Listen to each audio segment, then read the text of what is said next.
kina kandi na equipe nationale ya Maroc. Araza witwa Hurricane wino equipe novuga ngo ya Bayern Munich, hakaza izina rya Monaco witwa Kylian Mbappé, hakaza na Nuno Mendes, hakaza na Cole Palmer, hakaza na Pedri Gonzalez, hakaza Raphinha, hakaza witwa Mohamed Salah, hakaza Vitinha, hakaza n'uwitwa Lamine Yamal. Abakinisha kuri 10 basore Adu Jean Claude ni wazina yogiye ko karatangwa yuhiyeje ho toza kwigenza neza ku madi bakinyi Ousmane Dembele, Hakimu, Hurricane, Kylian Mbappé, Nuno Mendes, Cole Palmer, Pedri Gonzalez, Raphinha, Salah, Vitinha n'uwitwa Lamine Yamal. Yani baza ko twabonye Ousmane Dembele atahukana Ballon d'Or. Bamwe baravuga ati kuba Ousmane Dembele atahukanye Ballon d'Or ntabwo biteye amakenga nka Ballon d'Or twabonye umwaka twagwa na Rodri Constante kugeza ko iyo mwanya. Nibaza ko yosa nk'ibi navuga ngo nk'ibiri clear, ahubwo twari twatangajwe n'umwanya Raphinha yari yararose kuko byasa nko kumenga ari kuri cyane tugiranije naho twibaza ko Raphinha ariko yarakwiye kubari. Rero bivuze ngo muri FIFA the best ashobora kuza karonka umwanya mwiza, ariko bidakuraho ko nubundi ko Jembo nako nubundi Ousmane Dembele ashobora kuzoza akaba ari we mukinyi aba umukinyi mwiza aranze umwaka muri FIFA. Ati gute? Kuko Ousmane Dembele novuga ko nta bintu birenze cyane jana kujana yakoze gusumba abandi, ariko yabaye muri equipe nziza. Yabaye muri equipe nziza ifise umumenyereza mwiza, equipe ifise defense nziza, ba Marquinhos ugatereka ko novuga ngo Muri nziza igizwe na Vitinha, Muri novuga ngo defense igizwe na Nuno Mendes, umwe ma defenseur no kwita ko kugeza ko yo mwanya mu baratero biza arimwo, ugacetereka ko kuri attaque yabo ya Desire Doué bataka bakiri bato akaba afise entourage ya Desire Doué, Givici Kvaratskhelia, hanze hariho novuga ngo abakingi Henry, uyu munyene novuga ngo abakingi benshi bagiye batandukanye. Uvuze ko rero entourage yarafize muri equipe ya Paris Saint-Germain bisa nkaho nubundi yamufasha yamupusa kuza kushikira bimwe mu bintu byinshi atagiye abona muri equipe ya FC Barcelona. Kuko Ousmane Dembele muri equipe ya FC Barcelona ikintu c'imvune bisa nkaho nubundi camwizizira cyane. Nagiye ndumva bamwe mu bamenyesha makuru bakomeye bavuga ko nubundi ashobora kuba navuga ngo avuye muri equipe ya FC Barcelona akaza kuba yubakana n'umufasha bari kumwe, ngo vyamutumye hubwo aba concentré cyane ku mupira w'amaguru gusoma ko yari concentré muri equipe ya FC Barcelona. Uvuze ngo naco ni kimwe mu bintu vyamufashije kuba navuga ngo ashika kuri success zimwe zigiye zitandukanye muri equipe ya Paris Saint-Germain, kandi ikigeretse ko yari afise iyo entourage nziza na equipe rero kiramufasha itwara navuga ngo yo Champions League, batwara Champions League bakonvince batsinze ibitsindo byinshi muri finale equipe ya Inter Domira,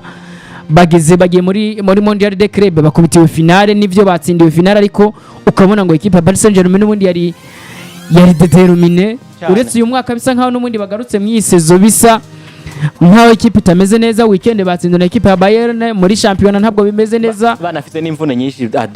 Ufise witwa Ousmane Dembele mu mvune, ufise witwa Desire Doué mu mvune, uno musi Nuno Mendes ege mu mvune, witwa Hakimu ege mu mvune. Rese abakinyi novuga bayifashe umwaka uheze bose basa no kuba no mu mvune. Yani baza ko rero ni kimwe mu ngaruka no kwita ko bakinye match nyinshi, kuko kubona Ousmane Dembele wewe bisanzwe bimenyerewe cyane, uretse ko nubundi muri Paris Saint-Germain bisa nkaho bari bamufashe neza bituma atari karavunika cyane nkuko twabibona muri equipe ya Barcelona. Kugeza ko uyu mwanya muri Paris Saint-Germain weekend nawe yasohotse mu rukino baboneka kababaye cyane. Ashrafu Hakimi muri weekend nawe yavunikiye muri match bariko barahuramo na Bayern Munich, biza gutuma n'ubundi banatanga carton rouge kuri Luis Diaz. Bivuze ngo rero Paris Saint-Germain mu mwaka weze bisa nkuko n'ubundi niyo equipe umuntu aravye guhera inyuma yavuga ati iyo ngiye guhura na equipe ya Paris Saint-Germain ni imwe mu equipe, haba abasatirizi babo haba Muri yabo Vitinha Jeno kwita ko mu mwaka weza rumwe mu Muri bari beza gusomba abandi, nibaza ko toba wihenze. Rero bivuze ko Jemba mbona nivyo Lamine Yamal Raphinha yakoze biza muri equipe ya FC Barcelona, abantu benshi biyumvira kuri bikubitsindo byinshi yarafise muri Champions League. Ugatereka ko Lamine Yamal ushobora kuza ukavuga ati Lamine Yamal yakoze byiza, ariko Lamine Yamal byiza byiwe bica biza bikagereka ko ku myaka mike cyane afise ariko arabikora ko kuko imyaka 18 kuzuga kora ibintu nk'ivyo Lamine akora bisa nka n'ubundi ni kimwe mu bintu bitangaza abantu bigatuma abantu dutangura kumushyira ku rwego wanashaka atarakwiye kuba ariko arajako kuko Lamine Yamal niba ariko arakora vyiza twari dukwiye kuba tumubona ko azoba ariko rugwego rwo kuza guhangana n'aya mazina komakomeye ku myaka nk'itatu iri imbere canke ibiri iri imbere ariko kugeza kuri uyu mwanya nimba Lamine Yamal tuvuga ngo nimba FC Barcelona yashitse demi finale ya Champions League bite uruhara rwiwe nka 80 ni Lamine Yamal bivuze ko rero Lamine Yamal ubwiza bwiwe kenshi buza kugaragarira ku myaka mike yafise no kuvyakora ariko n'umwundi Stili Jenga ndagaruka nkavuga ngo kugeza ko uyu mwanya Ballon d'Or nimba yatanzwe atawe numwe ashidikanya ko itwara Ousmane Dembele nta majambo yigeze avugwa ngo nakanera Ousmane Dembele niwe mukinyi bavuga ko akabereye niwe mukinyi arakabereye kandi na equipe yaramushigikiye kuko equipe nibaza ko buri equipe chaque equipe ra promoting umukinyi naco novuga ko Raphinha cyamukoze ko iyo equipe ya Barcelona ni promotinga Raphinha kavuga ati Raphinha niwe dushize imbere nk'umukinya azoserukira equipe ya FC Barcelona urabona ko bapriorije cyane Lamine Yamal gusomba Raphinha iyo baprioriza Raphinha nibaza ko twari kumona no mu bibanza by'imbere kubera ko Raphinha nibiharuro rafise muri Champions League byaramuvugira equipe yifashije muri La Liga ibiharuro byaramuvugira rero nibaza ko kugeza ku uyu mwanya ntawogira amakenga ko nubundi Ousmane Dembele yoza akaba umwe mu bakinyi baranze umwaka haba mu bihembo novuga ngo muri Ballon d'Or yaramaze kuba akonfirma ko yabaye umukinyi yaranze umwaka ashobora no kuza akabikonfirma muri FIFA. Tutaraja kuri Yusoni Adu ugende umbwiye neza kano kantu twumvise amazina kuri 10 urumva amaliste atandukanye nibaza ko twemeranya zino liste y'abakinyi 10 atamukintu uvuga ngo Yoba bashuye ko bibagira uvuga ngo bakinyi 10 bazanye bivanye n'ingene ko barigenza neza ndavuga ngo muri champions zitandukanye ndetse kuno munsi Adu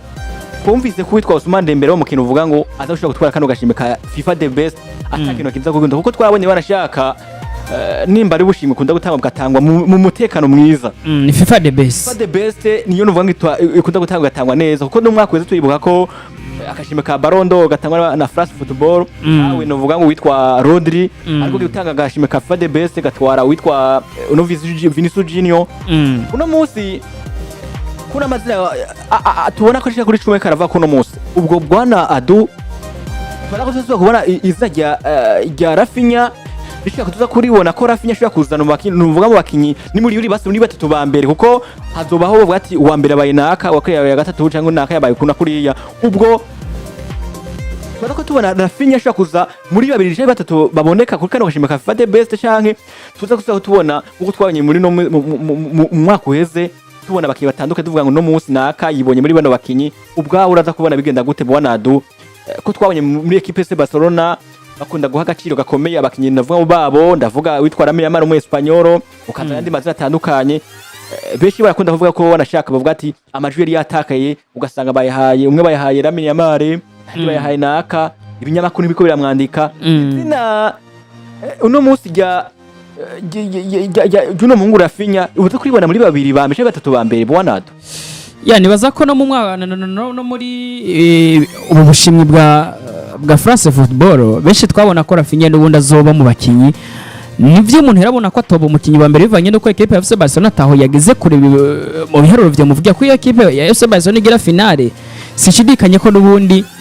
Raphinha yari kuba ari umwe mu bakinyi tuvuga ngo ashobora gutwana n'iyo Ballon d'Or ariko equipe ya FC Barcelona nkuko nabivuze ya priorije cyane Lamine Yamal gusoma ko ya priorije Raphinha ikindi kigeretse ko equipe ya Barcelona bisa nkaho ibiharuro bya Raphinha niwe bisa nkuko yabarusha ibiharuro bijanye no gutsinda tugiye kuraba umukinyi mwiza wasanga n'ubundi Pedri yabaye umukinyi mwiza muri equipe ya Barcelona kandi ugasanga no mu ivyo bihembo nawe nyine arimwo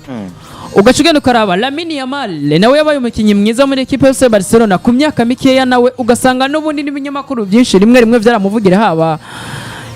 ibyo muri Espagne haba byo mu Bufaransa n'ibindi bigiye bitandukanye ugasanga bavuga ati Lamine Yamal ku myaka mike yafise ashobora kuza agakonvenka canke akatahakwana ubwo bushimwe ariko kubyo wanje ndabona ko nubundi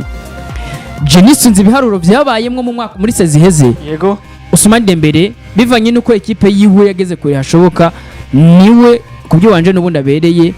navuga ngo ako gashimwe canke ico gihembo mu mwanya wa kabiri je nubundi nabona ko nubundi Raphinha bivanye n'ivyo biharuro je nari naramaze kubona ko mu mwaka weze yarabifise byiza ashobora kuza akaba uwa kabiri ariko ku rundi ruhande inyuma uraza kumva ko n'ubundi haraza kuba hari ba Pedri ba Lamine Yamal barahari ba Nuno Mendes ba Vitinha ariko je ku mwanya wa gatatu ntasize Vitinha no hashira Hakimi ni bamwe mu bakinyi kwita ko n'umundi mu mwaka weze barigejeje neza nivyo Pedri yarigejeje neza ariko jewe mu bamiriye nari nabonye ko ibintu byose equipe ya Paris Saint-Germain kirakina ndavuga ngo byari bishingiye ko byari bishingiye kuri Vitinha gusumba uko byari bishingiye ku mukinyi wari we wese ndavuga ngo muri equipe ya Paris Saint-Germain rero nibaza ko ngaha tankeka ko Ousmane Dembele azoza akadatahukana ariko tuzotangara n'ubundi tubonye classe mibaye nk'iyo muri Ballon d'Or nibaza ko ariho notangara kuko Raphinha nibaza ko umwe bakinyi nawe bigenjeje neza mu makwezi yuso no tugenda tunakiva ko kino kintu novuga ngo c'abakinyi uvuga ngo ba Ballon d'Or bashika kuri 10 bitwa Jean Claude aravuze neza aravuga ati ndiko ndarakweza muri kana kandi nakwizina rya Ousmane Dembele akiyoze no vuga tushida kwikoraza mu yandi bazina uvuga ko makomeye ukazana abo bazina atandukanye aba Raphinha urazana abo ba Hakimu bakineye equipe yitwa Paris n'abandi batandukanye ubwo mu majambo make nawe uraza ko wamenyanya na Adu canke nawe hari kundi kuntu novuga ngo uriko urabibona ko dushaka kutubona na akati niwe mukintu uvuga ngo abereye agashimwe novuga ngo ka FIFA the best bivanye n'ivyo warabonye bivanye performance y'abakinyi batandukanye abonye muri equipe yitwa Paris Saint-Germain abonye muri equipe ya Barcelona abonye novuga ngo batandukanye amazina mu majambo tugenda tuna bafita gusongora niko twara twumva tujye ku bindi bitandukanye uretse kwibona nawe bishobora kuba agashimwe gatwengera kuri inde uranyumva bamikomengwa kiragamba heza ubone sawa uranyumva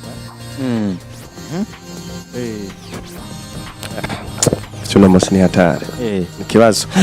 uranyumva ndakumva rwose sawa hama ikintu garuka ko cyane ni kuri Ballon d'Or byari byoshe cyane kumva yuko Raphinha atwaye Ballon d'Or imbere ya Ousmane Dembele ariko byari bigoye kumva ko Lamine Yamal atwaye Ballon d'Or imbere ya Ousmane Dembele kubera yuko Lamine Yamal ntabiharo yarafise bimuvugira Lamine Yamal nivyo yabaye umwana igaragaje impact nziza cyane mu gufasha mu FC Barcelona kanatsinda novuga ati Lamine Yamal yatowe n'amaranga mutima y'abakinyi bamwe muri benshi kubera yuko ibintu yakoze ku myaka yiwe yarafise 17-18 ntivyari bwanagaragare kuno mupira kuri ino si y'umupira w'amaguru je novuga ati rero icatumye twumva yuko nikibanza catowe na Lamine catowemo Lamine Yamal bagasumba Raphinha suko ngo ibiharuro byari vyiza cyane bya Lamine Yamal gusumba Raphinha ahubwo namaranga mutima yagiye kuba anagaragara muri ubwo buryo ariko kandi Ousmane Dembele Ballon d'Or yaranayikwiriye ariko kuko ugarutse ukaraba yabaye meilleur joueur wa Ligue 1 atwara ibikombe bigera kuri 4 harimo na UEFA Champions League garuka kuri Raphinha nawe Raphinha yabaye meilleur joueur yatowe nka meilleur joueur yaranze higanwa rya La Liga mu mwaka wose yongera atwara ibikombe bigera kuri 3 atwara Super Coupe d'Espagne atwara Copa del Rey atwara n'igikombe ca La Liga garuka urabe muri UEFA Champions League Raphinha yabaye meilleur buteur meilleur passeur uretse yuko n'agashimwe ka meilleur buteur kagiye gutwagwa n'uno musore Serhou Guirassy ubundi bari banganye ibitsindo ubundi kandi Raphinha ni nawe yagarukiye kure gusumba aho no musore Serhou Guirassy yagarukiye ariko icagiye gutuma Serhou Guirassy aza gutwara agashimwe imbere ya Raphinha nuko we yagaragaye nk'umukinya kinye iminota mike cyane gusumba iyo Raphinha yakinye ariko ugarutse mu higanwa rya UEFA Champions League uretse yuko Ousmane Dembele yanatwaye rino higanwa nuko Raphinha we yabaye meilleur buteur wari no higanwa yongera abana na meilleur passeur ivyo byose jewe ku bwanje Raphinha tigeze abano muri batatu ba mbere bagiye kuri podium ndavuga ya Ballon d'Or Raphinha tagize amahirwe yo gutahukana agashimwe kanagaragara kanaboneka cyane uretse kano gashimwe ka meilleur joueur yaranze higanwa rya La Liga ubundi Raphinha je ku bwanje nka jewe nari kuba nk'umuntu atanga buno bushimwe nari kukamuha mu kumuhoza Amarira yashoboye kuba ari atashoboye gushika hamwe henshi hashoboka wari ubona ko yumva yaparvena gushika kandi yarabikwiriye kuhashika kukumbwira ko Raphinha atisanze no muri batatu ba mbere batwara agashimwe ka Ballon d'Or Raphinha agaruke umubure mu binyamakuru byinshi byagira atwara umukinya yagiye araranga umwaka ndavuga w'inkino muri uno mwaka turangije wa 2024-2025 ubona neza na neza ko Raphinha hari naho bamurenganije burya hari n'utonde rwasohotse rw'abakinyi 11 baranze umwaka ugasanga Raphinha ntiyagaragayemo nabonye byamuteye n'agashavu asimbira kuri Insta story yiwaza atangura gupostinga ivyo yagiye arashika ko ari kumwe n'umugwi FC Barcelona n'ibikombe yagiye aratwara ukabona ko ari ibintu nyene Raphinha vyamukozeko rero mba numva rero nk'abari nka jewe ntanga kano gashimwe ka FIFA the best no gahaye Raphinha kugira ngo ndamuhanagure hamwe mu marira kuko kanatsinda Raphinha mu bakiye bagakwiriye yararimo ariko ubundi nabwo nubwo kogaruka gatwara Ousmane Dembele nawe nyine mu bagakwiriye arimo kujya nyene nuko kabisa tugenda tunabwira abakinyi banavuga ngo no mundi bushimwe butandukanye tugenda atavyo kuvugamo cyane nuko no mu bunyegori nako mu bahagarikiza cyangwa nako bamereza harimo witwa Agere, hazamwo Mikel Arteta wino equipe yitwa Arsenal, hazamwo Luis Enrique equipe yitwa Paris Saint-Germain, haraza nuvuga ngo Hans Flick equipe yitwa FC Barcelona, haranza witwa Enzo Maresca, haraza kandi witwa no Martinez, Robert Martinez, hakaza witwa Ancelotti. Adumu majambo make cyane kugira tushike ko twinjira no mu yandi makuru muri bano meza bobo wadukunda n'uwahe mu ngimeza novuga ngo abere agashimwa hagati witwa Mikel Arteta, Luis Enrique, Hans Flick, Enzo Maresca, Inigo nako Robert Martinez, Ancelotti tibagino no Agere. Nibaza ko ngaha amazina aza kuba azi imbere y'ayandi uraza kubona ko ni Luis Enrique. Uraza kubona ni Luis Enrique yatwaye navuga ngo Champions League, yatwaye Ligue 1, yatwaye ibikombe byinshi bigiye bitandukanye bikinirwa mu gihugu navuga ngo c'Ubufaransa. Ugatereka ko Mikel Arteta muri equipe ya Arsenal vyamunaniye gutwara Premier League, ariko numwe mamenyereza nawe ubona ko imyaka amaze muri equipe ya Arsenal bisa nkaho n'ubundi yatanguye gusa n'uyihindura. Ugacigenda kuri Enzo Maresca numwe mamenyereza vyitwa ko muri equipe ya Chelsea umwaka weze ntabwo bamuhicizere asampurus, ariko yafashije equipe gutwara Conference League anayifasha gutwara Mondial de Club, ariko bitavuze ko n'ubundi Conference League bivanye n'agaciro gato riba rihabwa ugereranyije n'andi mahiganwa ya UEFA. Ugacigereka ko Hans Flick yafashije equipe ya FC Barcelona gutwara ibikombe bigiye bitandukanye, harimo La Liga, harimo Copa del Rey, harimo kugeza equipe ya FC Barcelona muri navuga ngo muri demi finale ya Champions League. Ugacigenda kandi kuri Arne Slot yafashije equipe ya Liverpool gutwara navuga ngo Premier League, afasha equipe ya Liverpool kugenda gukina inkino zimwe muri Champions League nubwo byabankiye, kuko equipe ya Liverpool yavuye muri Champions League mu matsinda. Navuga ko bavuye mu matsinda equipe ya Liverpool ari ya mbere mu nkino zitangura ari ya mbere, ariko bagezeho bagera muri weekend de finale equipe ya Liverpool bisa nkaho n'ubundi yatanguye gusa nigabanya ingufu, ariko Arne Slot bisa nkaho yafashije Liverpool gutwara Premier League gusa, kuko ayandi mahigano twita ko yakiniye bisa nkaho yananiwe. Yatsindiwe muri finale ya Community Shield Cup na equipe ya Crystal Palace. Rero bivuze ko kugeza ko uyu mwanya umumenyeza bisa nkaho n'ubundi yatwaye ubushimwe bwinshi mu mwaka weze gusomba abandi, uraza gusanga ari Luis Enrique. Bivuze ko rero Luis Enrique n'ubundi bivanye no ko equipe yiwe yabaye nziza uyu mwaka amahirwe menshi bisa nkaho n'ubundi amuvugira abantu bashaka kwiyumvira kuri Hans Flick, ariko akantu ko kuba utatwaye Champions League nibaza ko rimwe karaza hakono n'ibindi biharuro byose uba warakoze. Ubuno bushimwe bwo gutanga kubamenyereza canke kubakinyi na cyane Jemba nibaza yuko ahubwo sukuyibaza cyane kenshi babutanga bisunze ku mahiganwa mu muhuriramo mwese ntibisunga ngo higanwa rya Liga canke rya Premier League canke rya Bundesliga canke n'irindi. Cyane hanini barisunga rino higanwa muhuriramo. Wewe equipe witwaye neza muri La Liga, wewe equipe witwaye neza muri Premier League, muri Serie A, muri Bundesliga, muri Ligue 1. Rijya higanwa rya UEFA Champions League muhuriramo, rijya higanwa rya Conference League muhuriramo, rijya higanwa rya Europa League muhuriramo, rijya higanwa rya Coupe du Monde de Club muhuriramo. Iryo higanwa kumbure bakonze kwisunga kugira ngo bashe gutora umumenyeza mwiza canke umukinyi mwiza. Uno munsi Luis Enrique abamumenyereza mwiza cyane mu higanwa rya Ligue 1 mu Bufaransa. Luis Enrique abamumenyereza atwaye UEFA Champions League kandi abikora mu mateka y'uno mugwi kuvubaho, naryo rya mbere batwaye rino higanwa kandi igatwarwa n'umumenyereza Luis Enrique. Garuka kandi performance nziza batanze muri UEFA Champions League bagarutse kandi banayitanga muri Mondial de Club, nubwo bitabakunde kugira ngo bashe gutahukana rino higanwa rya Mondial de Club, ariko bashitse muri finale baza gutsindirwayo na Chelsea de Blues. Novuga yuko benshi bashaka kubiharura nko mu buryo bw'amahirwe ko yako ni Chelsea de Blues itari nziza haba muri Ligue 1. Ni Chelsea de Blues ukuntu yari ihagaze wabonye ko yagiye kwivyukiranya muri Coupe du Monde de Club na kanatsinda yari yamaze no gukora recruitment bamwe mu bakinyi bashoye no kuza barafasha no mu gwa Chelsea de Blues muri no Mondial de Club. Jere kubwa njere no vuga ati ibyo ntibinasaba ngo kuraba cyane cyangwa kuyumvira cyane cyangwa ngo guharura cyane. Ni ibintu biri clear, ni ibintu biboneka kandi binagaragara ko kano gashimwe arakuno mumenyereza Luis Enrique wa Paris Saint-Germain. Nuko kabisa bimeze ati Luis Enrique ni waza kuba ashaka kugatahukana uno mukinyi n'umumenyereza wino equipe yitwa Paris Saint-Germain. Mwe kandi urundi rutonde ruvuga abakinyi bagiye kuba baratogwamo abakinyi 11 ruvuga ngo babanyegori cyangwa umunyegori harimo abakinyi uvuga ngo witwa Aston Becker, harazana witwa Beno, haraza Diego Costa, haraza witwa Thibaut Courtois, Diego Grogoli, haraza witwa Donnarumma, Fabian Jo hamwe n'uwitwa Jone Inigo nako Emilio Martinez, uno Mendy, haraza witwa Meret, haraza uno Manuel Neuer, haraza Iwan Obrak, haraza David Raya, haraza Robert Sanchez, haraza nuno Simon, hakazana Yann Sama, hakaza Silva, hakazana Wesley, hakazana izina rya Wolverhampton hamwe nuno Williams wo muri Afrika y'Epfo. Amazina nayo novuga ngo gikutogwamwe nibaza ko tuzoza tunabigaruka ko vyabamwe novuga ngo bazoshobora gutogwamwo ubushimwe bw'abanyegoli. Mugiye kurundi ruhande naho n'abandi bakinyi novuga ngo bagiye ko bashigamwo mu rutonde rw'abakinyi novuga ngo bagiye kuba bashobora kuba mu bakinyi novuga ngo rwa FIFA bashoboye kuba bigenza neza hagati mu kibuga. Harazana uno Arias, harazana Jude Bellingham, harimo Moise Caicedo, harazamo Frank de Jong, Fernandez, harazana uno ni Bruno Fernandez, harazamo nuno novuga ngo Enzo Fernandez, harazana Ryan Gravenberch, harazanamo uno Joshua Kimmich, McAllister, harazana McTominay, Juan uno Musiala, haraza witwa Ruben Neves, hakazana uno witwa Olsen Neves nyene, hakazana Cole Palmer, Pedri Gonzalez, Declan Rice, no Fabian Ruiz, Bernardo Silva, Fede Valverde, Florian Wirtz na Vitinha. Atu aya mazina y'abakinyi 11 nako y'abakinyi bariko batuba mu kinyigire neza hagati mu kibuga. Uraza kubona ruwe umukinyi hagati mu kibuga yuwahigire neza gusumba abandi bakinyi ugeza muri kano kanya. Nibaza ko n'urutonde rurerure ariko ruruko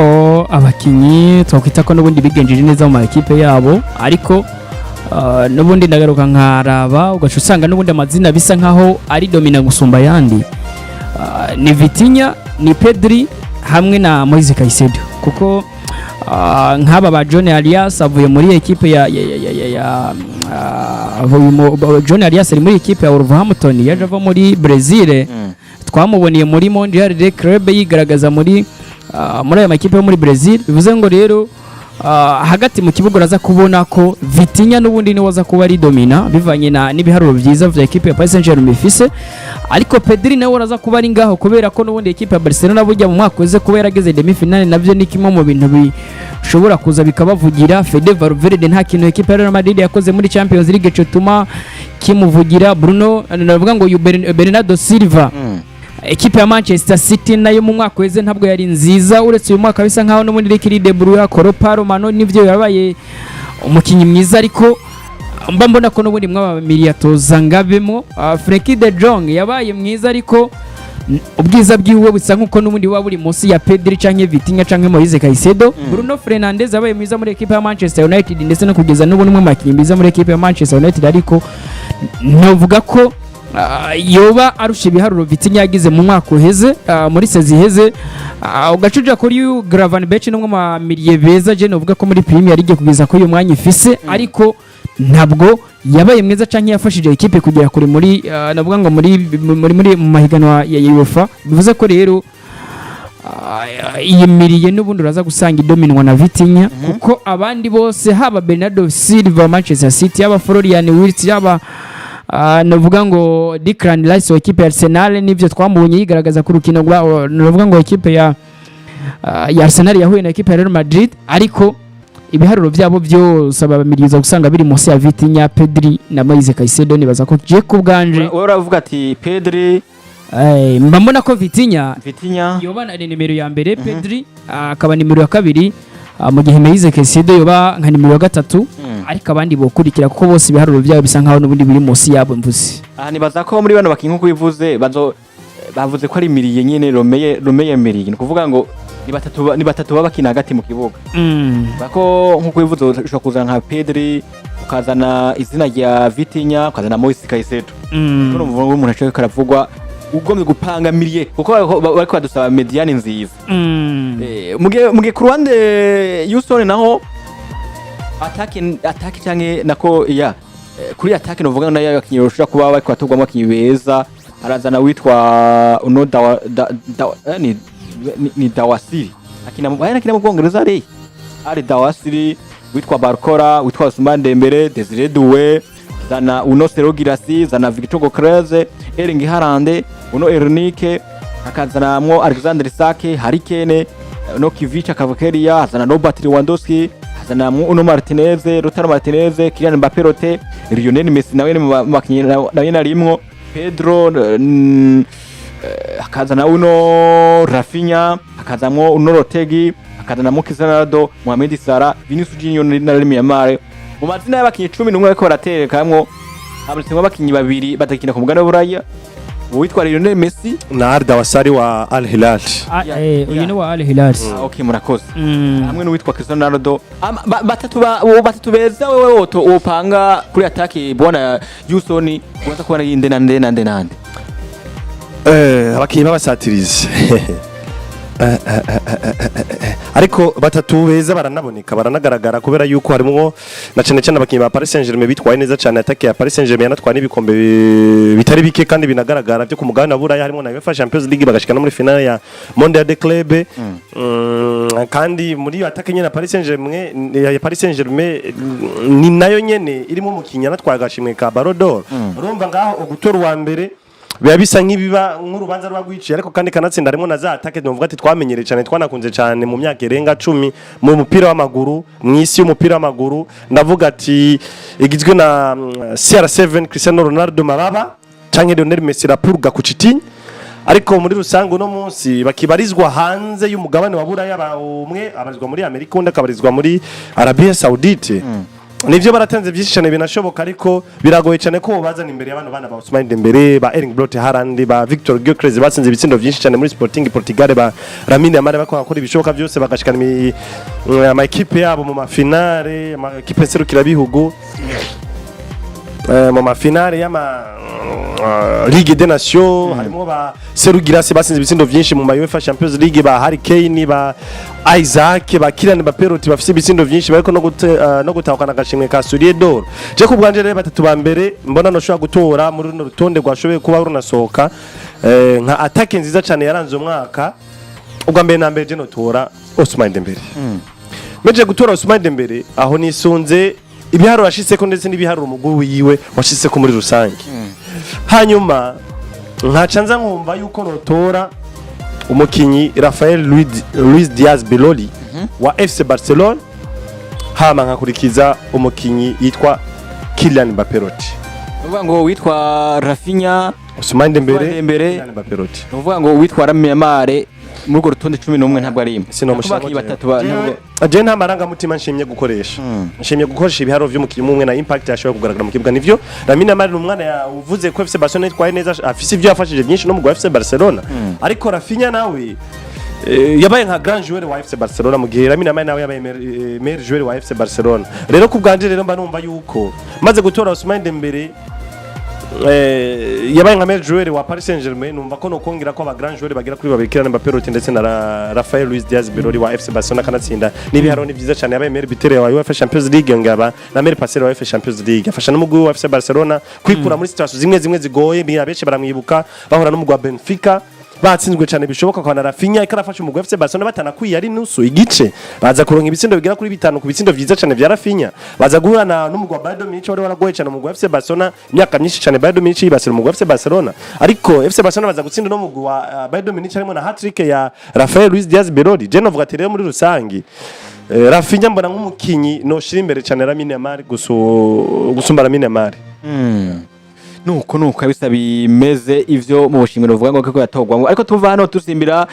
no mu yandi makuru uvuga ngo yo mu mashampiyona ashika kuri atana agiye kuba ari karaba kubera kuno munsi muri no weekend uhere muri La Liga bazakogeza ku munsi wa 12 ekipi itwa Elche yazokina ekipi itwa Real Sociedad za Guetisa uvuga ngo zizi joro ekipi itwa Girona izokina ku munsi wa Deportivo Alavés mu ekipi ya Sevilla izokina ekipi itwa Osasuna Pamplona azogisa 11:15 Atletico de Madrid izokina ekipi itwa Levante Guetisa 30 mu ekipi ya Barcelona nayo izokina ekipi itwa Villarreal Guetisa 4 Atletico Club ku munsi w'Imana izokina ekipi ya Real Oviedo mu ekipi ya Rayo Vallecano izokina ekipi itwa Real Madrid Guetisa uvuga ngo 10:15 azoye ku munsi w'Imana mu kandi Valencia izokina ekipi itwa Real Betis Guetisa 30 mu ekipe ya Real Mallorca izokina ekipe ya Getafe Guetisa 30 urukino zona rangiza rukazoba itari nako ariko musi w'Imana Guetisa 4 hagati ekipe itwa Celta Vigo nino ekipe itwa FC Barcelona adu no musi duhere ku rukino vuba ruza kubaruza ino ekipe yitwa ndavuga ngo Real do Madrid izo na kipe ya Rayo Vallecano n'urukino ruza kuba runabera wanashaka ku kibuga cha Estadio do Vallecas ni ku kibuga novuga ngo cha Rayo Vallecano aho novuga ngo ekipe yitwa Real Madrid izo yatembereye n'urukino ruza kuba ruba